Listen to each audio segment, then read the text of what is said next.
Hey guys, it's Kurogi. If you guys haven't already noticed, I was just thinking because I bought a couple new CDs that I can't. I don't think I can like tell you what they are without breaking copyright law, and when I'm kind of cautious about that. But anyways, I was thinking, oh well, I didn't. CD sales are going down, but still they're around in mass product. I mean, you would think with the advent of the iPod that stuff like this would just like stop. I mean, what has iTunes sales have been above CD sales for a while now, or are they getting really close? But either way, you would think that companies would go to what's more popular, what would make them more money, and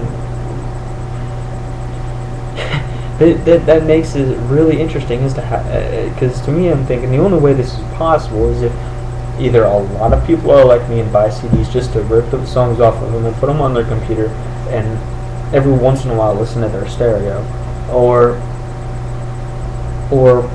it's just this nostalgia that people have, where you still have something from, I don't know, what is it, 20 years ago, something that started about 20, 25 years ago, and you know, that's really cool. It's kind of like bringing you back, and it's kind of interesting because I just found out recently that people still make and sell records. You know, a friend of mine actually found a record for a really new album that came out by these, I forget who, but it was new. It was one of their most recent stuff, and it was kind of interesting to find out that, hey, stuff from God knows how long ago is still being used. And it's just that, and to me it seems it has to be that nostalgia, because you can't do anything with a record anymore. You can listen to it, but you can't take it with you in your car. You can't do anything with it but have it in your house, which really raises that nostalgia thing. And it's interesting. And same thing with other stuff, like other technologies. I mean, how long ago was it that nobody had nobody had a computer? What, 30? No, 40 years was ago. Nobody or personal computers weren't accessible to the public, which means they weren't very personal. And then about 40 years ago or so, give or take a few years, personal computers became more accessible. Obviously not everyone had it. It wasn't a snap thing, but they became cheaper and they became more accessible to the general public because they were a little less expensive. And now there are these things called laptops. I'm actually recording on one, and I bet a lot of you are watching on one, or watching me on one. But I still talk to people, and they have desktops, which are big, but they still have them, and they work fine. They work wonderful, you know.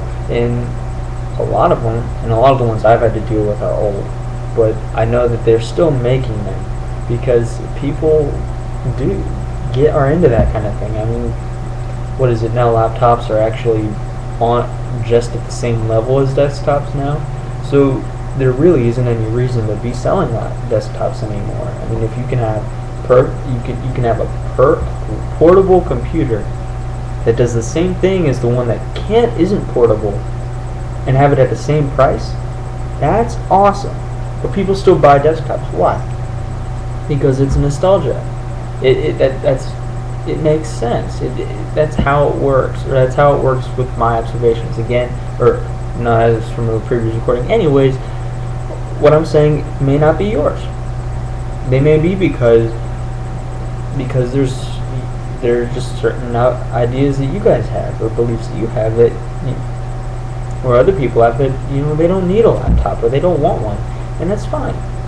Everyone's got their own thing, and I'm not here to make anyone feel bad for it. I'm not here to make anyone like what I have to say or believe it or do what I want. I'm just here to put my ideas out there, and hopefully they make sense to you.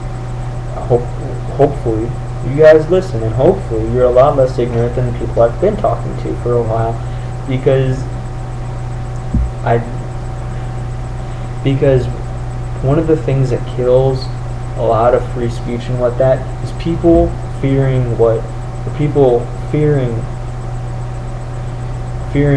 negative feedback, which could be anything. It could be exclusion from the group. It could be actual punishment. It could be anything, and that's just not good. And ignorance tends to do that. That's why you see this happening in countries that don't know about real freedom. I mean, Jesus, what was it? Tiananmen Square was one of them. I know that's from a long time ago, but still. And now same thing with Google. It's being blocked in China, and I just got to be ignorant to think, oh, your ideas aren't valid because they're different. Either way, that's just all I'm saying, is that to me, I have my beliefs. You may have different ones. You may have the same.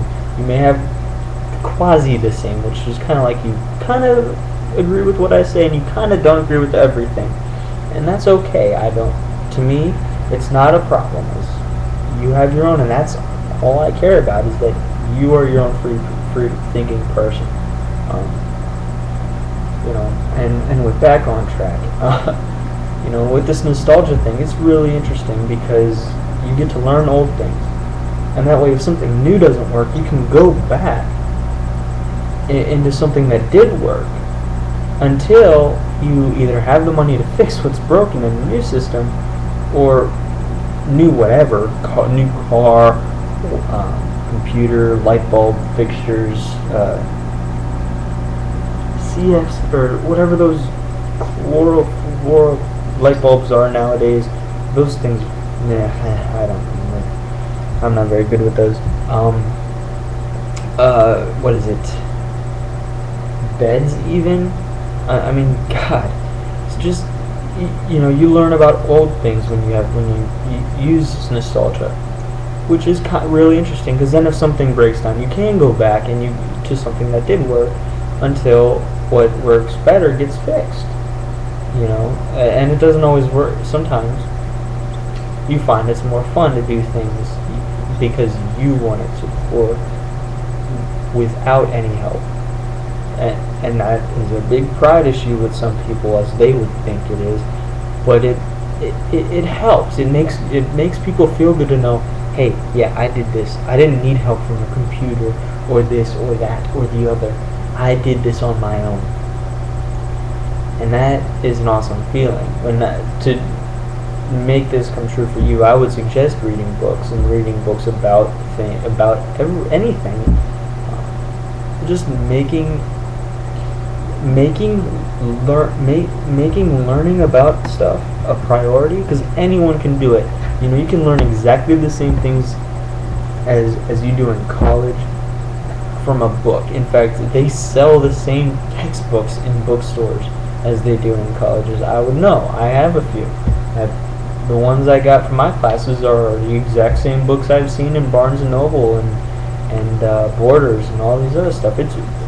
So it's not like it's that inaccessible. It's not inaccessible at all.